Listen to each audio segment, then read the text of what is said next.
Welcome to Larry's Library. This is my review of Lord of the Flies, the graphic novel. Got something pretty special here. It's special because it's not yet available in the U.S. It is pretty much released everywhere, Europe, everywhere except the U.S. at this point. Now, when is it coming to the States? I don't know. I have looked, I've Googled and Googled and Googled, and I can't seem to find a release date, a U.S. release date anywhere. So in the meantime, there's a couple ways I know of you can get it. You can order it using your Amazon account and just log into Amazon UK. You can get it that way.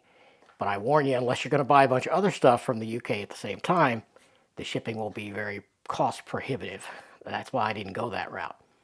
But I did put it on my Christmas list, and my daughter, Kristen, aka the Comic Slayer, she did order it for me, and she got it from a place called Blackwell's, which is a British bookseller, as far as I know. And I'll put a link to it down in the description.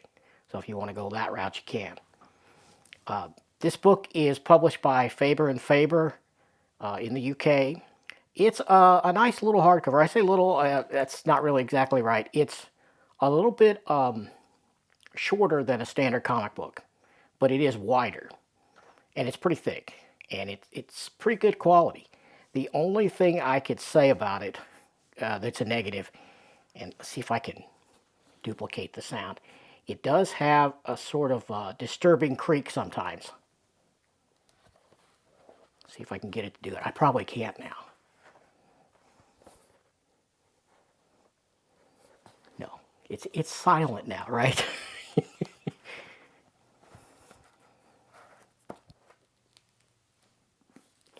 Maybe it's worked itself out. I don't know. It was creaking on me while I was reading it, and I did stretch the spine before I read it. But it seems to be of really good build quality, though. There's a nice eye when you open it up. Pages lay nice and flat, and it is a nice, robust sewn binding. So it should be fine. Now, the MSRP on it is $25.24, and that's going off the information from Blackwell's site. And they have it for $22.26 right now at the time shooting. So this is 334 pages. It is written and drawn by the awesome Aimée De Jongh.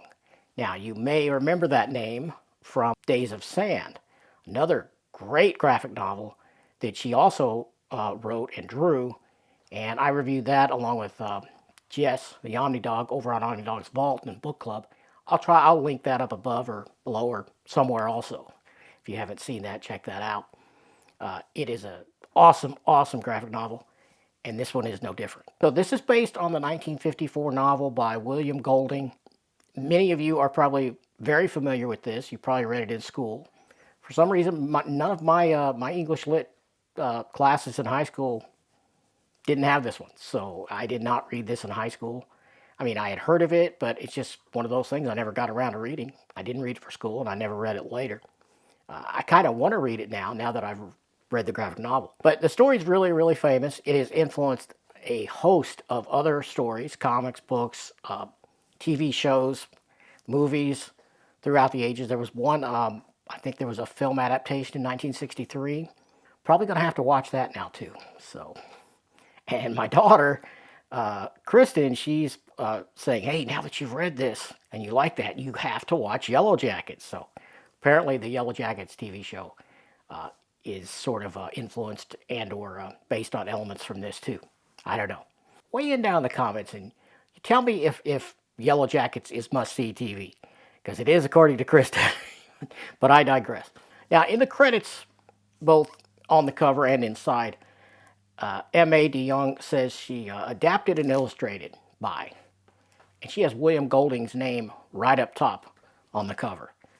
But for me, I would still give her writing credit. When you adapt something like this, I think you need writing credit. You really do.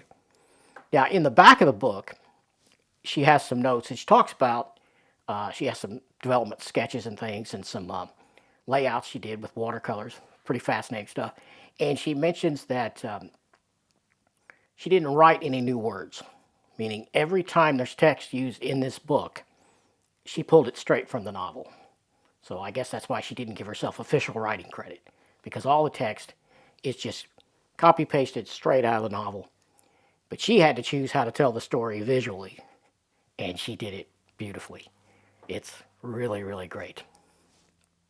So the story, if you're not familiar at all, a plane crashes, and I think it's like a British boys' school, a private school, and there's something happens to the plane. It crashes, lands on a deserted island, and you never see any adults at all. I mean, I'm assuming they were burned up in the crash because you never see any bodies. But for that matter, we don't see any wreckage either. We just it starts out. We meet Ralph, little boy walking along the beach, really having a good time. He's enjoying being free of adults for now, and he's playing in the water, playing in the sand.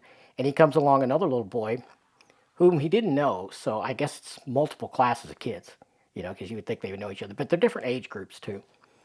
And this other kid he meets, he asks him his name, and he tells him, well, people used to call me, or other people call me Piggy. I don't like it, but they call me Piggy.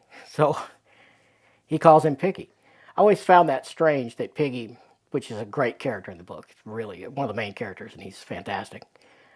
He never tells Ralph his real name, or his preferred name even. He tells him Piggy. I mean, he tells him he doesn't like it, but he never gives him any other name, so he calls him Piggy.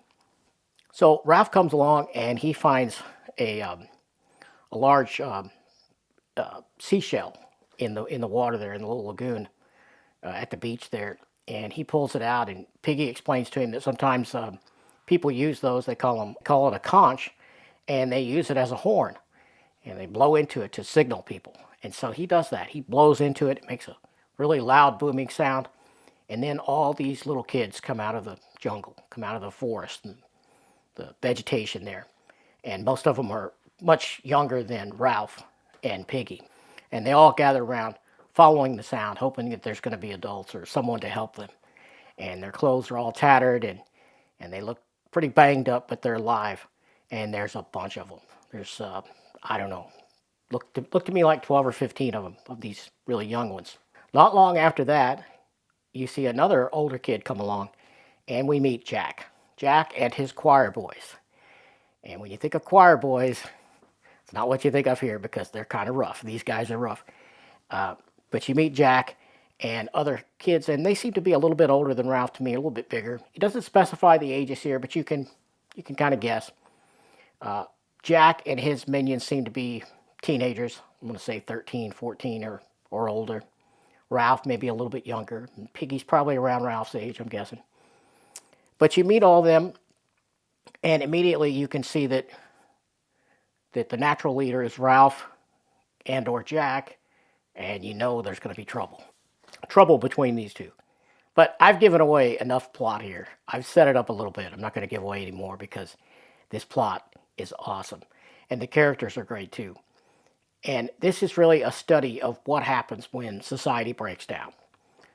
What happens when you lose electricity, you lose the government, you lose all of the services that civilization offers that we've all come to appreciate and just take for granted. No more police, no more fire department, no more hospital, no restaurants. What happens then? Well, you have to fend for yourself, and you have to try to govern yourself in some way. And they do. They have a little election. They try to elect a leader, and they try to form some rules and some laws. And then you see that start to crumble after a while, and it is a harrowing tale. Very powerful, harrowing tale.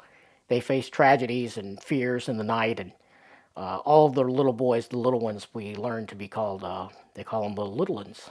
Little ones. I'll put it on the screen here. Maybe I'm saying it wrong. The little ones. And they, a couple of those little ones are scared, and they say there's a beast in the forest, in the jungle.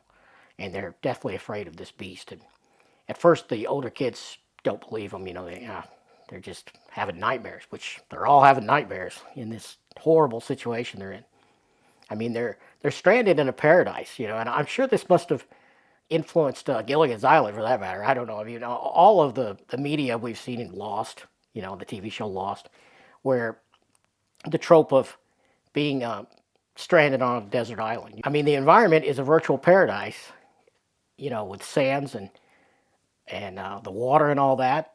It's a paradise until it isn't. You know, we think of that as a paradise, a vacation area, but we get to leave in a few days or a week. They're stuck there, and they have to figure out how to survive, and it's a mess. And they go through a lot. So eventually, the big kids start to think, well, maybe they are seeing something in the forest. So they start looking for this beast, and eventually, they find it. They find something. I'm not going to say what it is, but we do get to meet the Lord of the Flies eventually, uh, of the title, and it is gruesome. That's all I'm going to give away of that plot, and it does have a very satisfying ending. I mean, it's horrific in a way, and it's tragedy, but it is a very conclusive ending, and it's, I don't know, it's hard for me to say. I won't call it a happy ending, but it is an ending. It's a very good ending. But yeah, this is a powerful story, and I encourage everyone to pick it up. I am hoping that it will be released to the U.S. Officially in 2025, so more people can read this, because I really like to discuss it with you. Yeah, this book goes through the powerful concepts of, the importance of law and, humanity versus barbarism, and ultimately, what are we going to choose for ourselves? And then you put all these terribly important, awesome decisions, put those in the hands of a bunch of little kids, essentially. You know, what's going to happen then? Well, read Lord of the Flies and you'll find out. And if you like comic books, which you wouldn't be watching this channel probably if you didn't, you are going to want to read it in graphic novel form. So this is highly recommended. This is 10 out of 10 for me. I really can't find anything wrong with it. It's just, it's a perfect story. It's perfectly executed. The art is beautiful. It is breathtaking. It's full color. And Aimée De Jongh just knocked another one out of the park. She is awesome. And I think I might be at the point where I'm going to have to seek out her other graphic novels, because this is that good. And now it's, I've read two things by her now and love them both. So this is highly recommended. Seek it out, get it. If you want to wait, eventually it probably will get a U.S. release, hopefully. But if not, pick up you're an English speaker, pick up the UK edition from Blackwell's or Amazon UK. And hope you like taking a quick look at this book. I loved it, highly recommended. No reservations. This is 10 out of 10. And that's about all I got on this one. I'll see you next time.